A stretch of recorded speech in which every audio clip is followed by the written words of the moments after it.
แนวความคิดของนักลงทุนระดับโลกจะเป็นแนวใดเช่นวอร์เรนบัฟเฟตนี่ตามอ่านตามศึกษาบางแนวเขามีความคิดแบบใดหนึ่งก็คือลงทุนเบิ่งผลตอบแทนระยะยาวนะการลงทุนของเขามันบ่แม่นจะเดือนหนึ่งสองเดือนให้มีกำไรเลยนี่เขาจะเบิ่งเป็นปี3 ปี5 ปี10 ปีถือว่าเอาระยะไกลระยะยาวเลยเนาะเฮ็ดมื้อนี้ได้กินไประยะยาวนะอ่านี่ต้อง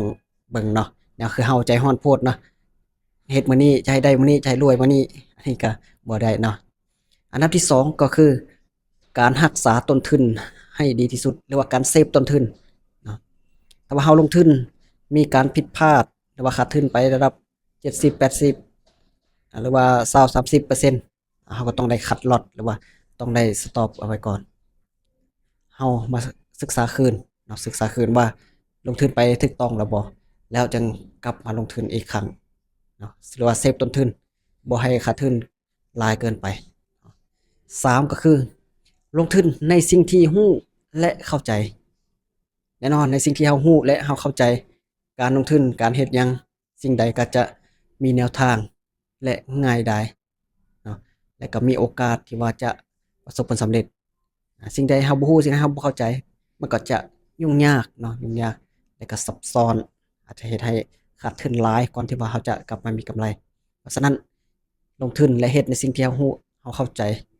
และก็มีโอกาสผลตอบแทนสูงพร้อมเลยเนาะอา อันดับที่4ก็คือการควบคุมอารมณ์อาอันนี้ก็ยังมีอีกเนาะการควบคุมอารมณ์ความโลภความโกรธความหลงนี่แหละเวลามีกำไรหลายพอตลาดขึ้นไปก็บ่โลภเกินไปเวลาตลาดลงก็บ่ฟ้าวตกใจฟ้าวเทขายอันนี้สำหรับเรานะก็คือให้มีสติเวลามีกำไรก็ให้มีสติเวลาเสียก็ให้มีสตินะบ่ตกตื่นตระหนกตกใจหลายเกินไป เฮ็ดหยังมีสติไปตามแบบแผนไปตามแบบแผน